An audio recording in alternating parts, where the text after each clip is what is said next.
Manhunt for Bates intensified last night when police say he forced his way into a home at the Cambridge Wood Apartments, tied up 4 men and raped 4 women. He also entered an apartment at Eagle Point Apartments. Then police say he burst into a home at the Fairway Oaks apartment during a party and forced 25 people into a bedroom at gunpoint. Our Ashley Glass spoke with one of Bates' victims and joins us live at the Fairway Oaks Apartments. Ashley?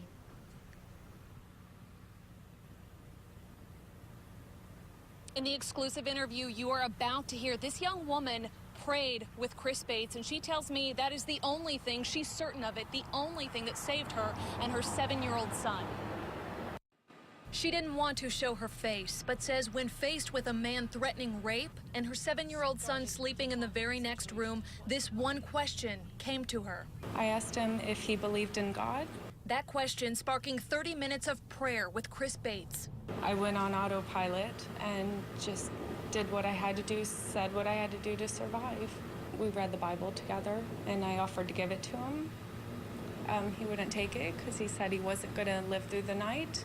So I ripped out a passage, John 3:16, for God so loved the world, and I gave it to him. An admission to follow. She says Bates told her about attacking women and holding people at gunpoint just before showing up at her apartment. He was remorseful for what he did, and he said, "I'm sorry," and he apologized. And he felt remorse for what he did. At one point, she says Bates tried to give her his gun and asked her to take his life. Did you get a sense he knew it was going to end like this? Yeah, he said he was going to die before the night was over. She told Bates to leave and reminded him of the ripped out page of the Bible now in his pocket. And he said he would read it. He put it in his pocket, and then he left. God was definitely protecting me last night and taking care of me, making sure me and my son were safe.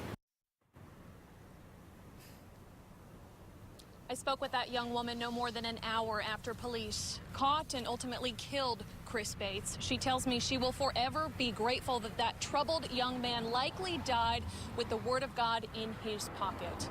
Live in Tampa, Ashley Glass, ABC Action News. Ashley, thank you.